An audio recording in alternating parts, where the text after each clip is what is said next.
ተናግሬ በወጣልኝ ብዬ እመኛለሁ። ግን ለመናገር በሞከርኩ ቁጥር ነገሮችን በጣም መራራና ጥልቅ ሆነው አገኛቸዋለሁ።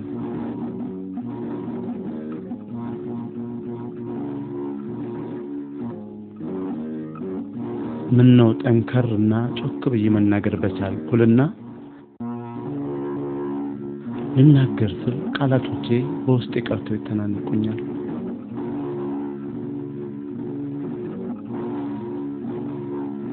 አዎ ተመልሰው ውስጤ ይቀሩና ይተናነቁኛል።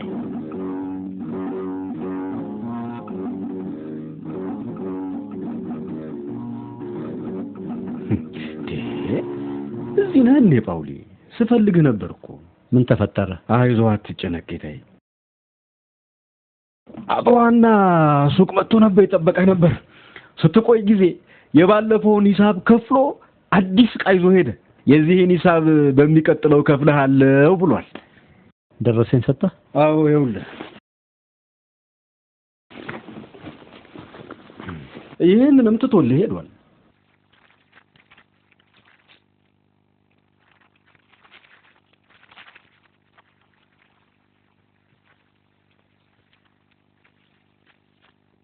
ምንድነው ጳውሊ? ያስጨነቀህ ነገር አለ? ምንም አይደል ይሳቅ። እኔ ነኝ እኮ ያሳደግኩ።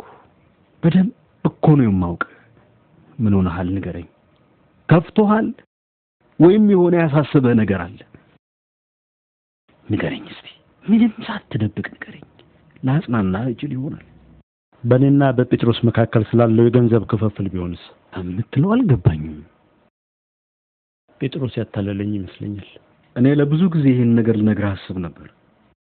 ነገር ግን አያገባህም ብትለኝስ ብዬ ፈርቼ ነው ዝም ያልኩህ።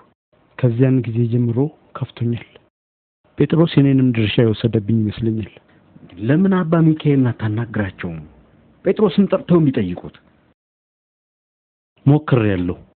ነገር ግን ጴጥሮስ ለኔ የሚገባኝን ትክክለኛ ድርሻዬን እንደሰጠኝና ማንም ሰው ስለዚህ ነገር ሊያነሳበት እንደማይፈልግም ነግሯቸዋል። አንተም አንድ ውሳኔ ላይ ሳትደርስ አልቀረህም። ልክ ነህ። ወደ ፍርድ ቤት ልሄድ ወስኛለሁ። ምን ታስባለህ? ስለምን? ዳኛው ዘንድ ሄደን ሁሉንም ነገር እናስረዳቸዋለን። እኔም ፍርድን እቀበላለሁ። ምንም እንኳን ነገሩ ይህን ያህል እንዲጋነን ባልፈልግም ግን እስማማለሁ። መፍትሄ ሊሆን ይችላል። እግዚአብሔር ፍቃዱን በዳኛው አንደበት ያድርግ። ወደ ፍርድ ቤት በጠዋት እንሄዳለን። ከዚያ በኋላ ይህን ጉዳይ ቋጭተን ትኩረታችንን ስራችን ላይ እናደርጋለን። ጌታዬ እንደ ፍቃዱ ይሁን። አድምጠኝ ጳውሊ። ዳኛው የፈቀደውን ቢል ድርሻህም የፈለገውን ያህል ቢጨምር አንድ ቀን ገንዘብ ሁሉ እንደሚያልቅና እንደምትቸገር ወቅ። ገንዘብህን በደንብ ያዘው ጳውሊ። ስለ ምክርህ አመሰግናለሁ ጴጥሮስ። እርግጠኛ ነኝ ያ ገንዘብ የተቸገሩትን ለመርዳት ሲውል የእግዚአብሔር ጸጋ አግኝቶ የበለጠ ይበረክታል። እኔ እንድታውቅ የምፈልገው ድርሻህን ካጠፋው ማንም ሰው ከዛ በኋላ የሚረዳ የለም።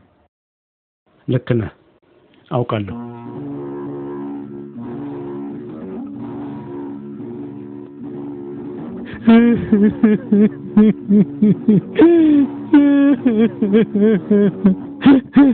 እግዚአብሔር ጽናቱን ይስጠው። ሟች ወንድም ሆኖ አይደለም ጓደኛዬ ነበረ። ነገር ግን ለኔ ከወንድም በላይ ነበረ። አሁን እኮ በተሻለ ቦታ በገነት ነው ያለው። አይዞህ፣ ከክርስቶስ ጋር መሆን በእጅጉ የተሻለ ነው እኮ አይደለም እንዴ? ነው ነገሩ እንዲቀላል በሆነ። ምን ማለት ነው? ሀብታም ነበር። ሀብቱንም የበለጠ ለማብዛት ይፈልግ ነበር። ከገንዘብ ውጪ ስለሌላ ነገር እንኳን አውርተን አናውቅም። ሁሉም ጥሎ ሄደ። ስለ ዘላለም ህይወቱ እንኳን አስቦ አያውቅም። ራሱ ለሁሉ ነገር ዝግጁ አድርጎ ሲኖር ለዚህ ቀን ብቻ ግን እንደ ሰነፎች ሰራተኛ ነበረ። ዘይት ሊያመጣ ሄዶ ሳለ ሙሽራው ቀድሞ ስለመጣ የተዘጋጀ ነገር የለም ነበር። ያሳዝናል። የገንዘብ ፍቅር የኃጢአት ሁሉ መሰረት መሆኑን ዘነጋው። ሰው ሁለት ጌቶችን ሊያገለግል እንደማይችል አላወቀም። ወይ እግዚአብሔርን ወይ የገንዘብ ይህን ያህል ያዝኑለታል ሊወዱታል ማለት ነው? አይ እኔ በራሴ በጣም አዝናለሁ። ከእግዚአብሔር ርቄ ላሳለፍኩት እያንዳንዷ ቀን አዝናለሁ። ጎበዜ ሰራተኞች ያደረጉትን ዘይቱን ይዤ መጠባበቅ ይኖርብኛል። ሙሽራው ሲመጣ ሁሉ ነገር ዝግጁ እንዲሆንና እግዚአብሔርን በበጎ ስራዎች ተዘጋጅቼ ልጠብቀው እሻለሁ። ዓለምን ወይም በዓለም ያሉትን አትውደዱ። በዓለም ያለው ሁሉ እርሱም የሥጋ ምኞትና የዓይን አምሮት፣ ስለ ገንዘብም መመካት፣ ዓለሙም ምኞቱም ያልፋሉ። ተመስገን አምላኬ፣ በዚህ ሰው የተመሰለ መንገድን አሳይተኛል። ጎበዝ ሰራተኞች እንዳደረጉት ዘይቱን ይዤ መጠባበቅ ይኖርብኛል። ይሄ ሰውዬ ምን እያለ ነው? የምን ዘይት ነው ይዤ እሄዳለሁ የሚለው? እንሂድ። የዚህ የውርስን ጉዳይ ጨርሰን እንምጣ። ስለ ዘላለማዊ ውርስ እንጨነቅ። ምን እያልክ ነው? ምንም። ጴጥሮስ ወደ ቤታችን እንሂድ። ቃልን አጠፍክ ማለት ነው? አይደለም፣ ነገር ግን ወደ ፍርድ ቤት አልሄድም። ወደ ቤታችን እንሂድ። ምን? የተስማማንበት ነገር ማድረግ አትፈልግም? ወደ ፍርድ ቤት መሄድም አትፈልግ? ምን ማለት ነው ይሄ? እንሂድ ጴጥሮስ፣ እንሂድ ወንድሜ። ይሁን እስቲ። ሁሉ ጥሎ ሄደ። ስለ ዘላለም ህይወቱ እንኳን አስቦ አያውቅም። የገንዘብ ፍቅር የኃጢአት ሁሉ መሰረት መሆኑን ዘነጋው። በአንድ መንፈስ እንድትቆሙ ስለ ኑሯችሁ ሰማ ዘንድ ለክርስቶስ ወንጌል እንደሚገባ ነው። ጎበዝ ሰራተኞች እንዳደረጉት ዘይቱን ይዤ መጠባበቅ ይኖርብኛል። ጳውሊ ምን ሆነሃል? ያን ሰውዬ ካገኘ በኋላ ፍጹም ተለውጣል። ጳውሊ ሂጂ አምልጪ፣ ነፍሴ ሆይ ሂጂ አምልጪ፣ ከዓለማዊ ህይወትሽ ተለይተሽ ጥፊ፣ ከአምላክሽ ጋር አብረሽ እንድትኖሪ ወደ ትክክለኛው መንገድ እንድትቀርቢ።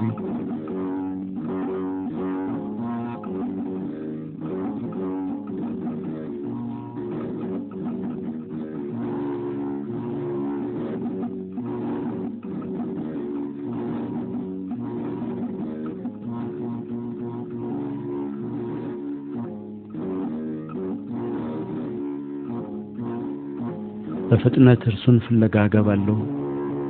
ዓለምን ትቼ እርሱን ፍለጋ እገባለሁ።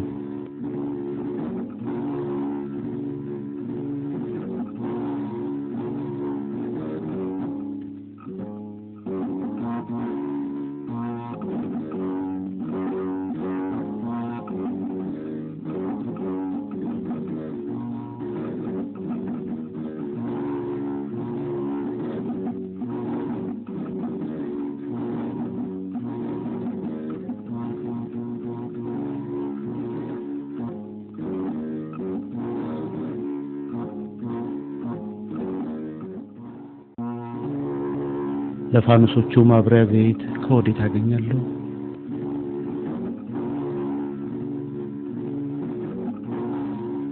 እንቅልፍ አጥቼ አምላኬ እንደመራኝ እጠብቃለሁ።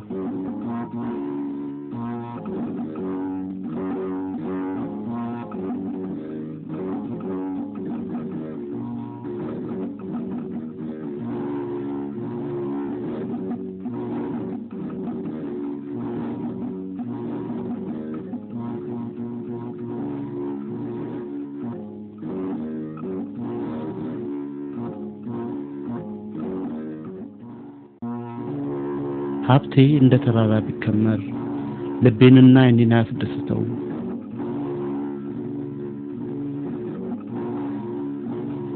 ስለ ገንዘብ ፍጹም አላስብም። ለሬሳዬ መገነዣም ገንዘብ አያስፈልገኝም።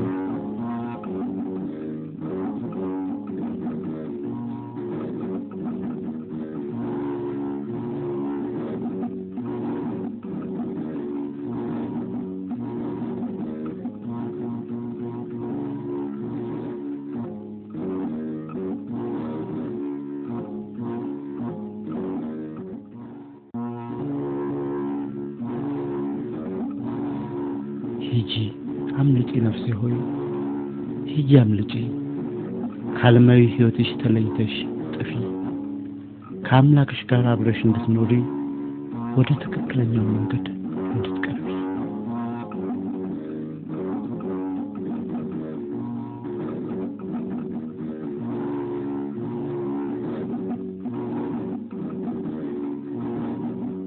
የት ሄደ ይባላል? አሁን ከኔ ጋር እኮ አብሮ ነበር። አትጨነቅ፣ እርግጠኛ ነኝ አሁን ወደ ቤት ይመጣል። ትንሽ ተበሳጭቶ ይሆናል። ራሱ እኮ ነው ወደ ቤት እንሂድ ያለኝ። ቢንያምን አዋርቼ ዞር ስለ አጠገቤ የለም። ቤተክርስቲያን ሄደ ፈለከው? ሄጄ ነበር፣ ማንንም ሰው የለም። አትጨነቅ፣ ጳውሊ እኮ አመዛዛኝ ሰው ነው። አሁን እንደሚመጣ እርግጠኛ ነኝ። እኔም ይመጣል ብዬ ተስፋ አደርጋለሁ። ታናሽ ወንድሜ እኮ ነው። ችግር ቢገጥመው ከጸጸት አልደንም። ኧረ እባክህ አትጨነቅ። ለአንዴና ለመጨረሻ ጊዜ ፈልጌው ልምጣ። ከመጣ መልእክት ላኪብኝ። የት ነው የምትፈልገው? ጴጥሮስ ጴጥሮስ! ድንግል ማርያም ሆይ ወዴት ሄደ ይሆን? እግዚአብሔርን ሁልጊዜ አመሰግነዋለሁ፣ ምስጋናውም ዘወትር በአፌ ነው። ነፍሴ በእግዚአብሔር ትከብራለች፣ ገሮችም ሰምተው ደስ ይላቸዋል። እግዚአብሔርን ከኔ ጋር አክብሩት፣ በአንድነትም ስሙን ከፍ ከፍ እናድርግ። እግዚአብሔርን ፈለግኩት መለሰልኝም፣ ከመከራዬም ሁሉ አዳነኝ። ወደ እርሱ ቅረቡ ያበራላችሁማል፣ ፊታችሁም አያፍርም።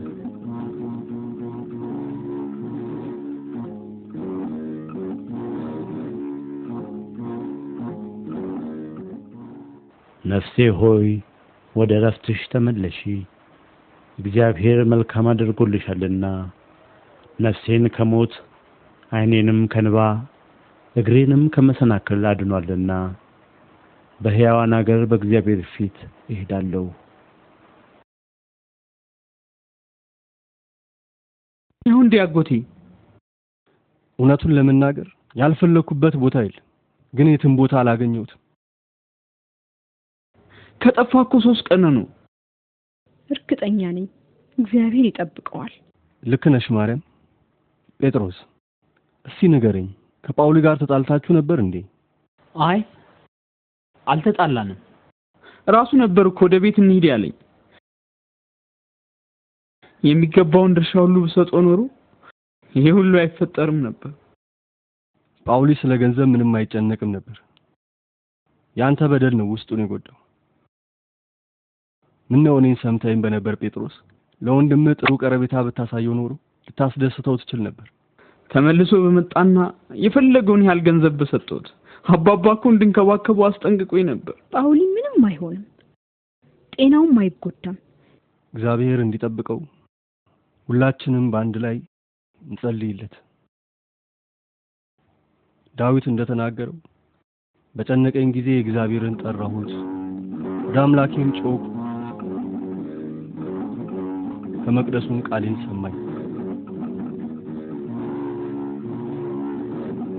በጨነቀኝ ጊዜ እግዚአብሔርን ጠራሁት፣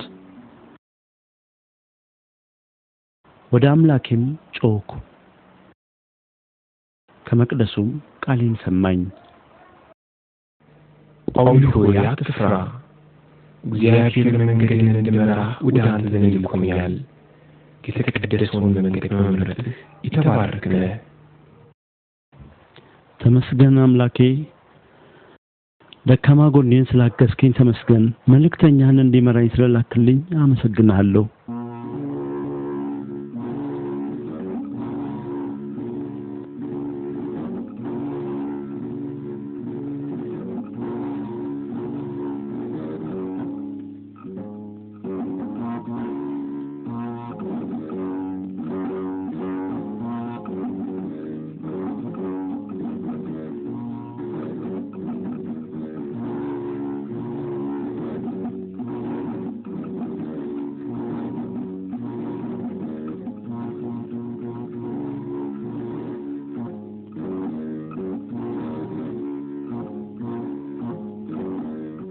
ስለ ስሜ ቤትን ወይም ወንድሞችን ወይም እህቶችን ወይም አባትን ወይም እናትን ወይም ሚስትን ወይም ልጆችን ወይም እርሻን የተወ ሁሉ 100 እጥፍ ይቀበላል፣ የዘላለም ሕይወትንም ይወርሳል።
ጌታዬና አምላኬ ኢየሱስ ክርስቶስ ሆይ ከክፉ ሰይጣን ሰውረኝ።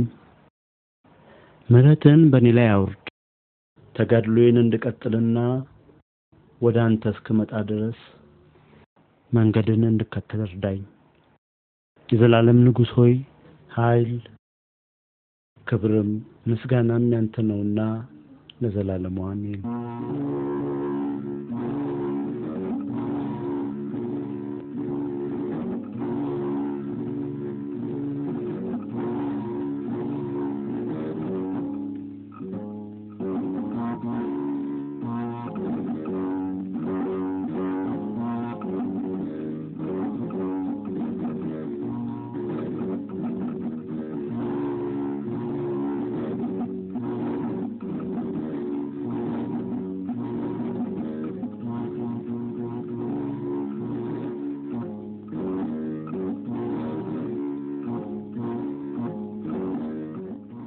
እንግዲህ ልትወደው ባትወደው ከኛ ጋር ብላላቁን ትንሽ የሚመላው ነገር አምጪልሃለሁ።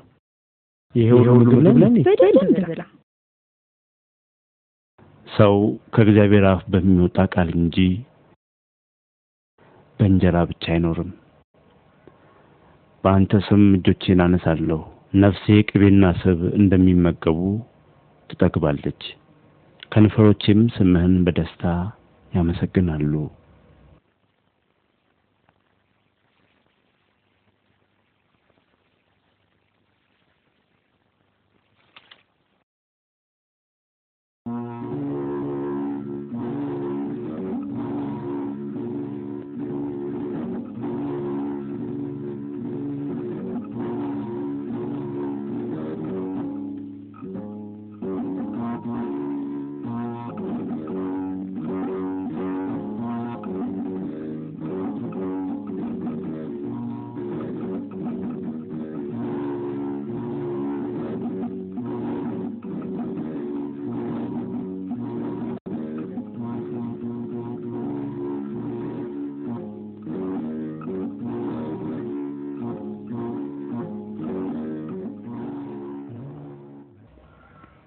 አምላኬ ሆይ የሰይጣንን ጦርነቶች በጆሮቼ እንድሰማ ስላደረክኝ አመሰግናለሁ። በአንተ ብርቱ ክንድ ስር የነሱ ጉልበት ምን ያህል ደካማ እንደሆነ አውቃለሁ።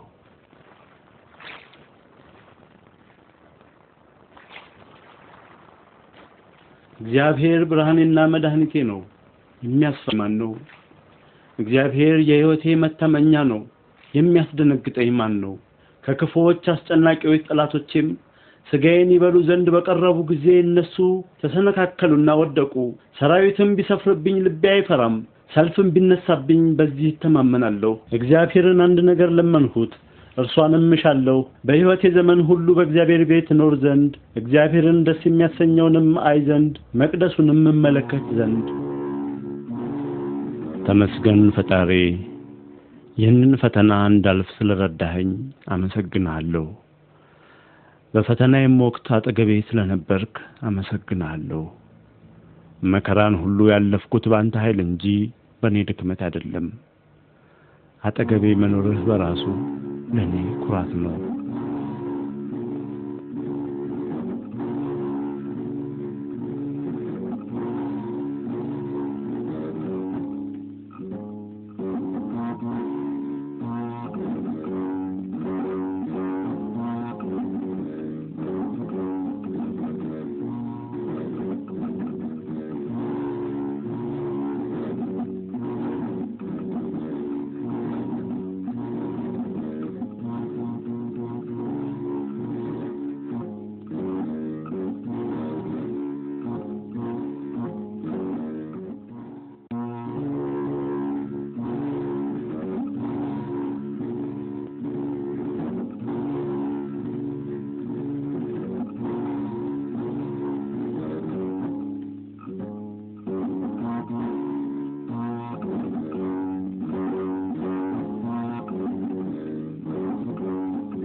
አምላክ ሆይ ወንዞችን ባርክ፣ እጽዋቶችን ባርክ።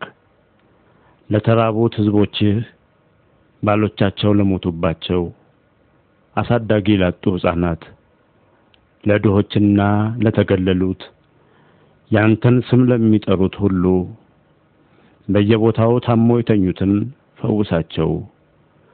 በመንገድ በባህር የሚጓዙ መንገደኞችን ጠብቃቸው። ወደየቤታቸውም በሰላም ይመለሱ ዘንድ ጠብቃቸው። አቤቱ ደካማ ባሪያህን አስብ፣ ብርታቱን ስጠው፣ ባርከውም። አንድም ሰው ሳላይና እኔንም ሌላ ሰው ሳያየኝ ከ90 ዓመታት በላይ አሳለፍኩ። ከእግዚአብሔር ጋር መኖሬ ለኔ በቂ ነበር። ምን ነው አባ እንጦንስ? ስለ ጽናቱ እንዲሁም ራሱን በማሸነፉ እግዚአብሔር ይባርኮት አባ ጳውሊ። አይ ጽናት! ትግል እንኳን አልነበረም። ለኔ በገነት ውስጥ ከእግዚአብሔር ጋር እንዳለው ነበር የሚሰማኝ። ልክ አዳም ከጥፋቱ በፊት እንደነበረው ስሜት ነበር የሚሰማኝ። አባ ጳውሊ ስለምናኔ ሕይወቶ የበለጠ ማወቅ ፈልጋለሁ። እኔ ነኝ እንጂ ስለ እርሶ ማወቅ የምፈልገው አባ እንጦንስ። እኔ ብዙ አወራሁ፣ እርሶን ልስማው አባቴ። እኔ ተወለድኩት በላይኛው የግብጽ ክልል በ251 ነበር። አባቴ ሄንስ የተባለ እጅግ ባለጸጋ ነጋዴ ነበር። እናቴ ደግሞ ጋዮስ የተባለች እጅግ ጥሩ ሴት ነበረች። እኔም እግዚአብሔርን መፍራት እንደርሶ ከወላጆቼ ተማርኩ።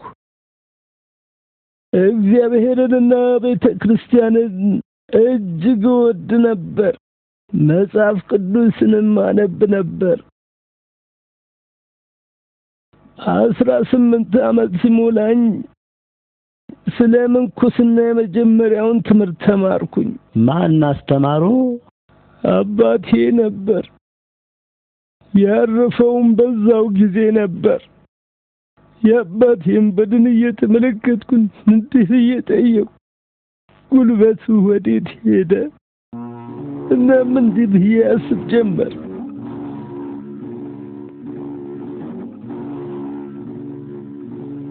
አባባ ይህንን ሕይወት ሳይፈልግ ቶሎ መሄዱ እንግዳ ነገር አይደለም። ታዲያ እኔም ተዘጋጅቼ ካልጠበቅኩ በቀር እንደርሱ መሆኔ አይቀርም። አንድ ሰው ይህችን ዓለም ሲሰናበት መጀመሪያ እርግፍ አድርጎ ሊተዋት ይገባል። ልክ እንደ ደቀ መዛሙርቱ ሁሉን ትቶ ኢየሱስን እንደተከተሉት እኔም መድኃኒቴና አምላኬን መከተል አለብኝ።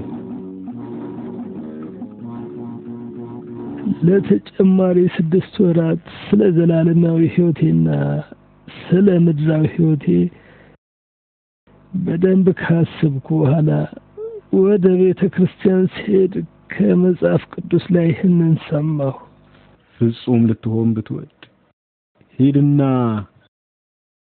ያለህን ለድሆች ስጥ፣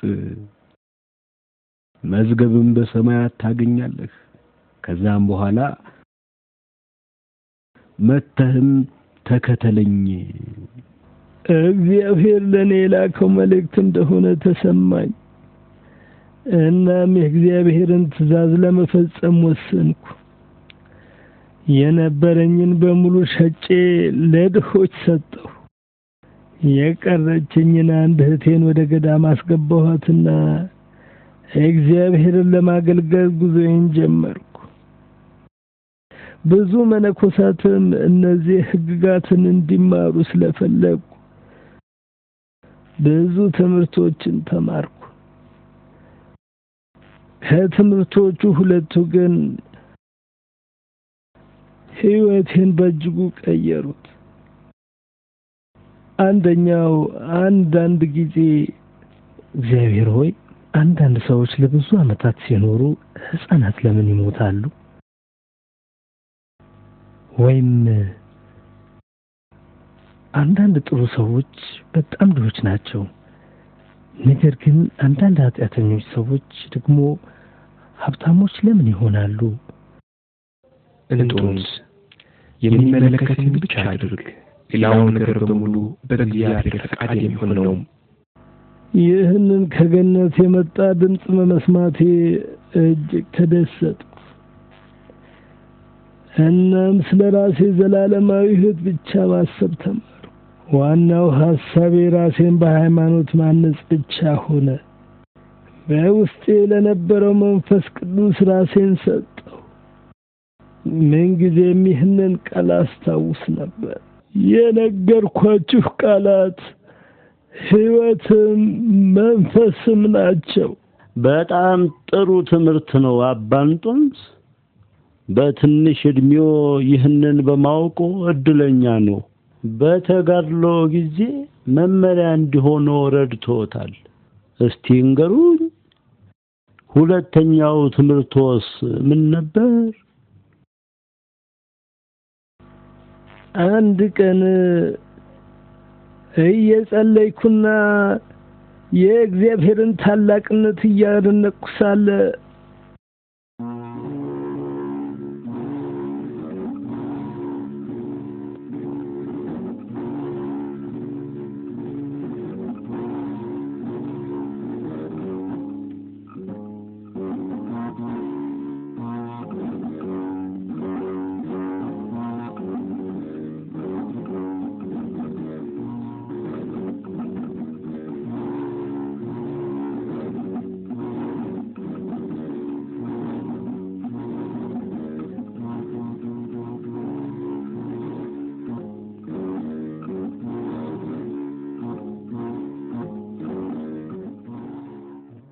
ስሚ አንቺ ሴት፣ ምንድነው? ስሚ እንጂ ሀፍረትም የለሽ እንዴ? እኔ እኮ መነኩሴ ነኝ። እንደዛ አትበል። እኔ አላምንም። ለምን? እንዴት ይሆናል? መነኩሴዎች ሰው በሚኖርበት ቦታ አይኖሩማ። ሰው በሚኖርበት? ይሄ የመነኩሴዎች ቦታ አይደለም። መነኩሴ ከሆንክ ወደ ምድረ በዳ ሂድ። ይሄ እሷ ቃል አይደለም። መልአከ እግዚአብሔር እየገሰጸኝና መንገድ ሲመራኝ ነው። አመሰግንሻለሁ። ስለረበሽኩሽ ይቅርታ። ምንድነው ይሄ ሰው? ዝም ብሎ ከኔ ጋር መጨቃጨቅ ፈልጎ ነው እንዴ? ይህ አይነቱ ነገር ጤነኛውን እብዱን ጤነኛ ያደርጋል። ስለ እርዳታው እግዚአብሔርን አመሰገንኩ። የእርሱን ፈቃድ ለመፈጸም ወደ ምድረ በዳ ወጣሁ። ነገር ግን ሰይጣን በሚቻለው ሁሉ ተፈታተነኝ። አንዴ በክፉ ምኞቶች፣ አንዴ እኔን በመገሰጽና በማሞገስ ብሎም እስከ መማታት ድረስ ደረሰ። ነገር ግን ጌታ ሁልጊዜም ብርታትን ይሰጠኝ ነበር። አንድ ቀን ሰይጣን አዲስ መሳሪያ ይዞ ተዋጋኝ። በተፈጥሮ ሰይጣን የእግዚአብሔርን ልጆች የሚፈትንበትን መንገድ አያጣም። ቀጥሎስ ምን ተፈጠረ? ሰይጣን የመሰላቸትን ግራ መጋባትና የንቀት ስሜቶችን ተመስሎ ፈተነኝ። እኔም ወደ እግዚአብሔር ጮኽኩ። አምላኬ ሆይ እኔ የምፈልገው የነፍሴን መዳንና ዘላለማዊ ሕይወትን ማግኘት ነው። ነገር ግን ክፉ ሐሳቦች በአእምሮዬ የተመላለሱ አስቸገሩኝ። ከዳዊት ጋር እንዲህ እያለቅሳለሁ። አምላኬ ሆይ አስተምረኝ፣ በቀና መንፈስ ወደ ጥሩ መንገድ ምራኝ። ጌታዬና አምላኬ ሆይ ጸሎቴን ስማ።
እንጦንስ ይህንን አድርግና የአእምሮ ሰላምን ታገኛለህ።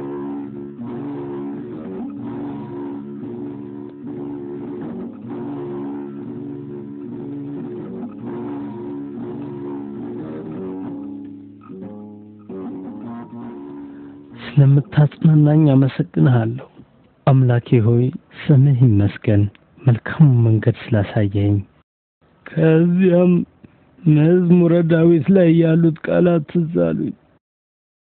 በጨነቀኝ ጊዜ እግዚአብሔርን ጠራሁት፣ ወደ አምላኬም ጮኽሁ፣ እርሱም ከመቅደሱ ቃሌን ሰማኝ። እኔም የእግዚአብሔር መልአክ እንዳሳየኝ ያደረግኩ፣ ስራዬን እየሰራው እጸልያለሁ። ከሐዘኔ ተጽናናሁ፣ የጠበቀኝን አምላኬንም አመሰገንኩ። ልክ ነው አባቴ። መጽሐፍ ቅዱስ እኮ እንዲህ ይላል፣ በተጨነቁ ጊዜ ወደ እግዚአብሔር ጮኹ፣ ከመከራቸው አዳናቸው፣ ወደሚኖሩበት ከተማ ይሄዱ ዘንድ የቀና መንገድ መራቸው። እስከ መጨረሻው ፈተና ድረስ ሰይጣን ትዕቢት እንዲሰማኝ ሲያደርግ እግዚአብሔር ግን መሃል ገብቶ እዚህ አመጣኝ። በዓይኔም እርጋታና ታዛዥነት ምን እንደሆኑ እንዳያደረገኝ እግዚአብሔር ይባርኮ አባ እንጦንስ። እኔም እግዚአብሔርን ዘንድ ስለላከው እድለኛ ነኝ። እኔ ምንም እንኳ ደሃና ይሄ ክብር የማይገባኝ ብሆንም ከእርሶ በረከት እንዳገኝ ረድቶኛል። እስቲ እንገሩኝ አባ እንጦንስ፣ ቤተ ክርስቲያናችን እንዴት ነች? እኔ ዓለም በቃኝ ስል አቡነ ዲዮናስዮስ ጳጳስ ነበሩ። ከእሳቸው በኋላ 6 ተሹመዋል። የመጨረሻው አቡነ አትናቴዎስ ነበሩ። እሳቸው እውነተኛውነት በእጅጉ የጠበቁና የአርዮስን ኑፋቄ የተቃወሙ፣ በኒቅያ ጉባኤ የተሳተፉ ሲሆን ዓላማውም የአርዮስን ኑፋቄ ለመቃወም ነበር። አርዮስ እና አርዮስ ምን አለ?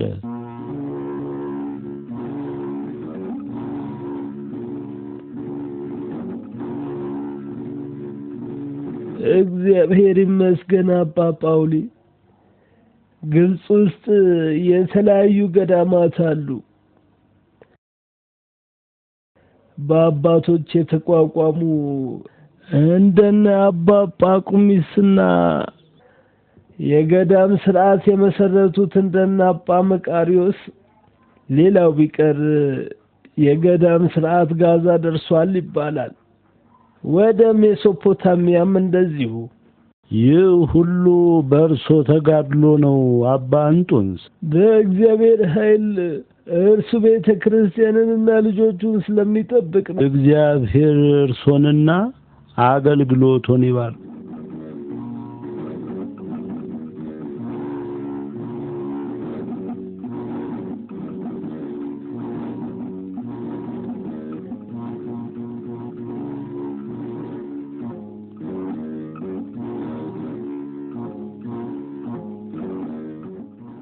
እግዚአብሔር የተመሰገነ ይሁን።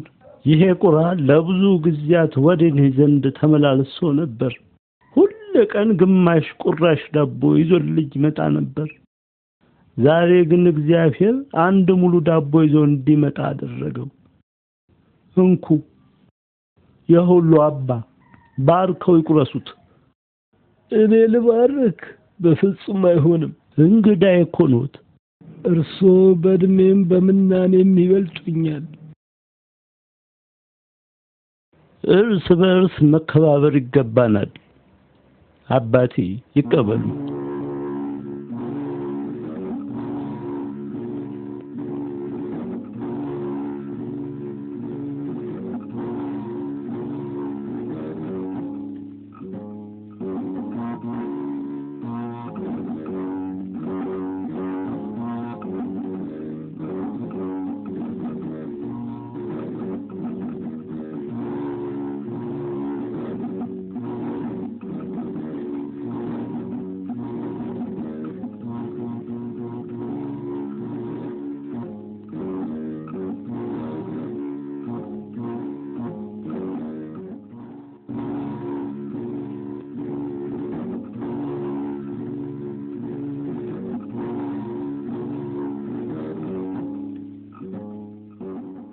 አባ እንጦንስ አቡነ አትናቴዎስ የሰጡትን የመነኩሴዎች ልብስ እንዲያመጡልኝ ይፈልጋሉ። ስለ ልብሱ አንዳች ነገር አልተነፈስኩም። እንዴት አወቁ? እግዚአብሔር ለሚፈሩት ቃል ኪዳኑን ያስታውቃቸዋል። ሰምተውኛል አባቴ? አዎን አባቴ። የመኖሪያዬ ዘመናት እየተገባደዱ ነው። አሁን ከዚህ ሟች ስጋዬ የምለይበት ጊዜ ነው። እግዚአብሔር እኔ ዘንድ ያመጣው ያለሁበትን እንዲያውቁና በመሞቻዬም ጊዜ እንዲቀብሩኝ ብሎ ነው። ጊዜው አልደረሰም እኮ አባ ጳውሊ። ገና ከእርሶ መማርና መባረክ አለብኝ። እግዚአብሔርን ወደ ገነት በሚያደርጉት ጉዞ አብሬው ትመጣ ዘንድ ይንገሩልኝ። ይህንን ኃላፊ ዓለም ትቼው ልሂድ። አይሆንም። እርሶ አበምኔት ኖት። የእርሶ ተራ ገና አልደረሰም። እርሶ ተከታዮቹን ለማስተማር እዚህ መቆየት አለብዎ። ትክክለኛውን መንገድ እንዲመርጡ ልጆቹን መምራት አለብዎ። በሉ ይነሱ አባ እንጦንስ፣ ይሂዱና ልብሱን ያምጡልኝ። ስቀበር በድኔን መገነዣ ይሆናል። ሁሉም ሰው እኔ አቡነ አትናቴዎስ ያዘዙትን ትክክለኛውን እምነት ተከትዬ ማረፌን እንዲያውቁ፣ በዚያውም ይህን ከዛፍ ልጥ የተሰራ ልብሴን ይውሰዱላቸው። እግዚአብሔር ይባርኩ። አይኖቼ እርሶን ያዩበት ሰዓት የተባረከ ይሁን። ከእርሶ ሕይወትና ተጋድሎ ብዙ ትምህርት ወስጃለሁ። ነገር ግን ለተከታዮች ያደርሰው ዘንድ ምክር ይስጡኝ። ከፈተናና ከመከራ ለማምለጥ እንዳይሞክሩ ይንገሯቸው። ከፈተና የሚሸሽ ሁሉ ከእግዚአብሔር ይርቃል። መጽሐፍ ቅዱስ እንዲህ ይላል፣ በዓለም ሳላችሁ መከራ አለባችሁ፣ ግን አይዟችሁ እኔ ዓለምን አሸንፌዋለሁ።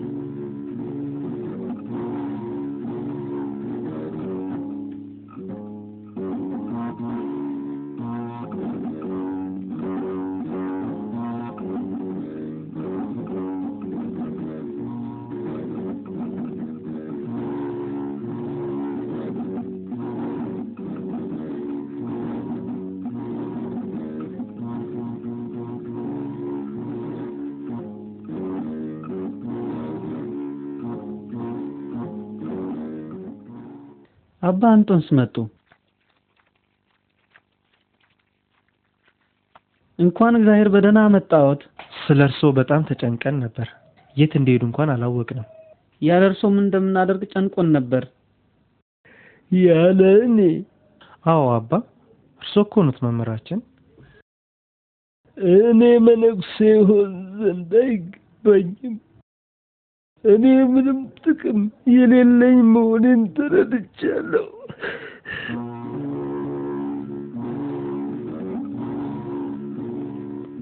ከእኔ የተሻለውን ተመለከትኳ።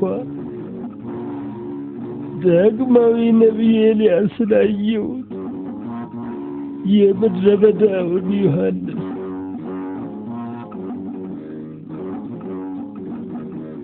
መልአክ፣ ምድራዊውን መልአክ ጳውሊን አየሁት።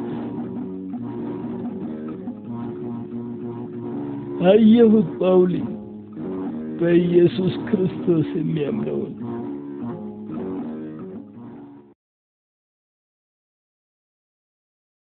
ስለማን ነው የሚናገሩት? አላውቅም፣ ግን እርግጠኛ ነኝ ስለ አንድ ትልቅ ቅዱስ ሰው ነው የሚያወሩት። በእርሱ ጸሎት እንድንባረክ ያብቃን። እርሱ ታላቅ መሲህ መሆን አለበት። አባ እንጦንስ እንኳን ከእርሳቸው እንደሚበልጥ ነው የሚናገሩት። አባታችን የት ሊሄዱ ነው? ስለዚህ ታላቅ ሰው ይንገሩን። በኋላ ልጆቼ፣ ለሁሉም ነገር ወቅትና ጊዜ አለው። ዝም ለማለትም ለመናገርም። ከፈተናና ከመከራ ለማምለጥ እንዳይሞክሩ ይንገሯቸው። ከፈተና የሚሸሽ ሁሉ ከእግዚአብሔር ይርቃል። መጽሐፍ ቅዱስ እንዲህ ይላል፣ በዓለም ሳላችሁ መከራ አለባችሁ፣ ግን አይዟችሁ እኔ ዓለምን አሸንፌዋለሁ። የተባረኩ ይሁኑ አባቴ ጳውሎስ።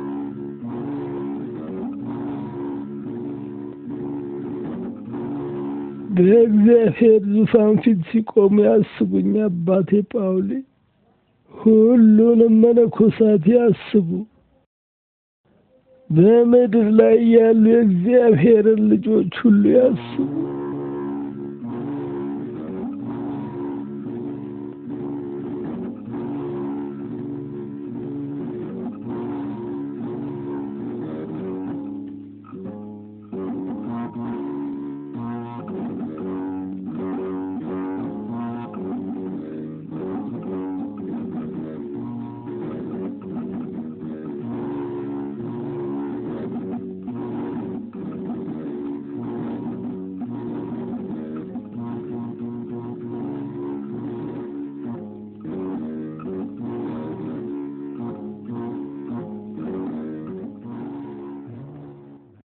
እግዚአብሔር ሆይ እርዳኝ። መሬቱ ድንጋያማ ነውና ስለዚህ መቆፈር አልችልም።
እግዚአብሔር ሕያው ነው፣ ለዘላለም የሚኖር ሕያው ነው።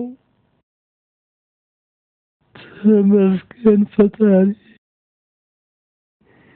የተወደደውን የቅዱስ ጳውሎስን በደል ለመክበር ስላበቃኝ አመሰግንሃለሁ አምላኬ ሆይ።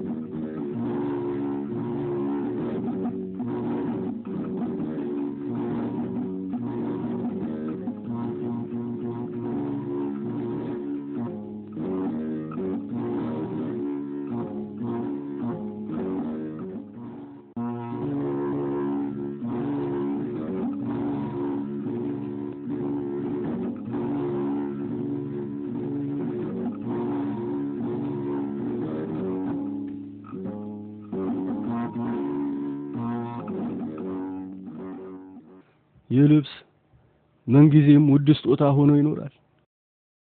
ከእግዚአብሔር ዘንድ በሆነ በአንዱ መሲህ ተባርኳል። በዓመት 3 ጊዜ ለብሰዋለሁ፣ በገና፣ በጥምቀትና በፋሲካ። እናም እኔና የእግዚአብሔር ልጆች ሁሉ ከበረከቱ እንዲደርሰን ይሆናል። ሌላም አንድ ልነግሮት የሚገባኝ ነገር ቅዱስነቱ እርሶ በሰጡኝ ልብስ እንድገንዛቸው ጠይቀውኝ ነበር። ምክንያቱም ለኦርቶዶክስ የሚያደርጉትን ተጋድሎ ለመደገፍ ለማሳወቅ ነው። እግዚአብሔር አምላክ ቤተክርስቲያኑን ለመጠበቅ እንድንችል ጉልበቱና ብርታቱን ይስጠን። ይግቡ። ስላቋረጥኳችሁ ይቅርታ አባቶቼ። እግዚአብሔር ይቅር ይበሉ አባ። እኔም ላናግረው ፈልጋለሁ። አቤት አባቴ። እባክዎ ጥቂት ቄሶችን በምድረ በዳው ወዳለው አንድ ዋሻ እንዲሄዱ ይንገሯቸው። አባ እንጦንስም ቦታው የት እንደሆነ ይነግሮታል። እዛ የአንድ ቅዱስ ሰው መቃብር ያገኛሉ። ለሃይማኖታዊ ትግላቸው መታሰቢያ ይሆን ዘንድ አጽማቸውን በክብርና በጥንቃቄ አንስተው በአቡነ ኢናኒዮስ መቃብር ጎን እንዲቀብሩት ይንገሯቸው። መጽሐፍ ቅዱስ እንዲህ ይላል፣ ለሁሉም የሚገባውን አስረክበው ክብር ለሚገባው ክብርን ስጡ። እሺ አባቴ። አቤት አባ፣ ምን ያስፈልጎታል? ጥቂት ሰዎች ለታመሙ ልጃቸውን ይጸልዩላቸው በውጪ ተጠባበቁት ነበር። ነገር ግን ልጁ ስለሞተባቸው በጣም ተረብሸዋል። እኔ ታዲያ ምን ማድረግ እችላለሁ?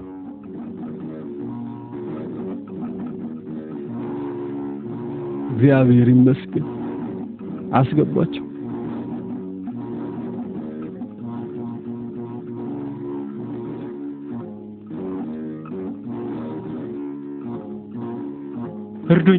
እርዱኝ አባታችን፣ እርዱኝ። አንድ ልጅ ሞተብኝ፣ ሞተ። እርዱኝ አባታችን፣ እርዱኝ። እርዱን አባታችን፣ አንድ ልጃችን ነው። እግዚአብሔር ይርዳን። ስሙ ማን ነው? ዮሐንስ ነው ስሙ። እዛ ጋር አድርጉት።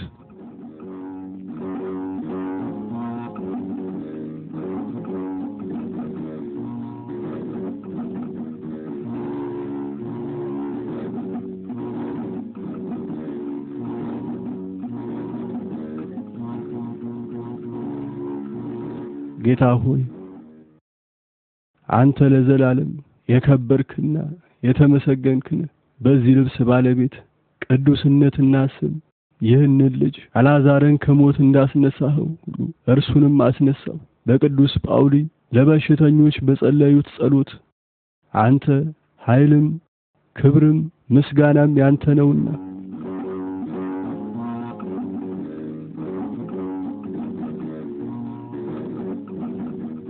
እማ ልጄ በሕይወት አለ። ተመስገን አምላኬ። እግዚአብሔር ይባርኩት አባቴ። የእግዚአብሔር ኃይል ነው ከሞት ያስነሳው። ቅዱስ ጳውሊ ለበሽተኞች በጸለዩት ጸሎት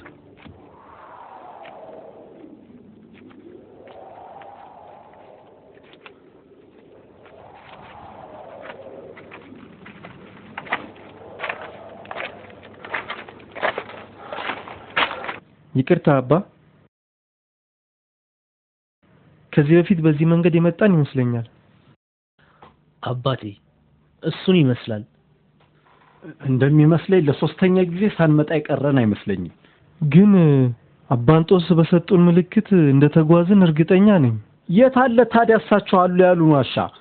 ለሁለት ቀናት ተጓዝን፣ ምንም አላገኘንም። ቅዱስ ጳውሊ እባክዎን መቃብሩ እንድናገኝ ይርዱን። አሌክሳንድሪያ እንድትባረክ እባክዎን ይርዱን። በግብጽ የነበራችሁ ቆይታ ራሱ መባረክ ነበር፣ ለወደፊትም ይሆናል። እንሂድ እስቲ፣ እግዚአብሔር ይምራን። አባንጦስ የቅዱስ ጳውሊን የሕይወት ታሪክ ጻፍኩት። የጽሑፉን አንድ ግልባጭ እዚህ አሌክሳንድሪያ ቤተክርስቲያን አስቀምጠዋለሁ። እኔም አባታችን ይህንን የተቀደሰ ታሪካቸውን ሳነብላቸው አዳዲስ መነኮሳት የሃይማኖት ፍቅርና ጉጉት ያድርባቸውና በምድር ላይ እየኖሩ የእግዚአብሔርን ተምሳሌት የሕይወት ታሪክ ያውቃሉ። እስቲ ንገሩኝ አባታችን፣ አባንጦስ እንዳሉት ከሆነ ይህ የዛፍ ልቅ ቅዱስ ጳውሊ በመነኑበት ዘመን ሁሉ ይለብሱት ነበር አሉ። በመነኑበት ዘመን ሲሉ ምን ማለት ነው? አባንጦንስ የመጀመሪያው መነኩሴና የመነኩሴዎች ሁሉ አባት ከሆኑ አባ ጳውሊ ደግሞ የመጀመሪያው መናኝ ነበሩ ማለት ነው። መናኞች ልክ እንደኛ አይደሉም እንዴ? ልክ እንደኛ ሰዎች ናቸው። ነገር ግን በሃይማኖታቸው እጅግ ጠንካራ ናቸው። ስቃይን በመቋቋምና ሰይጣንን በመመከት ከኛ ይበልጣሉ። ስጋቸውን ሳይሆን ነፍሳቸውን ብቻ ይመግባሉ። ዓለምን ከነደስቷ ሙሉ ለሙሉ ያወግዛሉ፣ ይተዋሉ። በመንፈሳዊነት ታላቅ ደረጃ ላይ ደረሱ ናቸው። ለምንድን ነው መናኞች የተባሉት? ምክንያቱም በምድረ በዳ ለብዙ ዓመታት ብቻቸውን ስለሚኖሩና መድኃኔዓለምን እሱም ብቻ ስለሚያገለግሉ ነው። ቅዱስ ጳውሊም እንደዚህ ነበር የኖሩት። መነኮሳትም እኮ ዓለም በቃኝ ብለው ክርስቶስን ብቻ ነው የሚያገለግሉት። ታዲያ ለምንድን ነው ጳጳሳት በቅዱስ ጳውሎስ እንዲህ የሚመሰጡት? ልዩነትም አለው። መነኮሳት በህብረት አንድ ላይ ነው የሚኖሩት። አብረው ይጸልያሉ፣ አብረው ይበላሉ። አንደኛው ቢታመም የሚያሳምመው ሰው አለው፣ ቢከፋው የሚያጽናናው ሰው ካጠገቡ አለው። መናኞች ግን ይህን ሁሉ ነገር ይከለከላሉ። ቢሆንም ግን እግዚአብሔር ራሱ መናኞችን ከመነኮሳት አስበልጦ ስለሚያይ ነው አባ እንጦንስ ቅዱስ ጳውሊ እንዲያገኛቸውና አንስቶ እንዲቀብራቸው ያደረገው። ለዛ ብቻ ሳይሆን እኛንም የተቀደሰውን ታሪካቸውን እንድናውቅም ስለፈለገ ነው።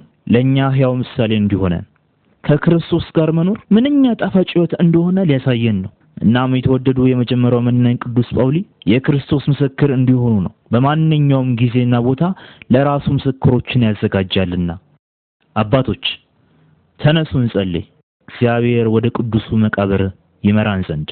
ሰላም ላንተ ይሁን። በእግዚአብሔር የተመረጥክ ሆይ አጽሜን ሊፈልጉ የወጡትን አባቶች እንዲመለሱ ንገራቸው፣ አያገኙትም።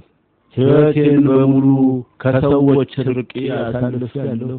እግዚአብሔርንም ማንም ሰው አጽሜን እንዳያገኘው ብዬ ለምኜው ነበር። ልክ እንደኔ ሁሉ ሥጋዬም ከሰዎች እንዲርቅ ብዬ ጠይቄዋለሁ። በመንፈስ ግን ሁሌም ከእናንተ ጋር ነኝ።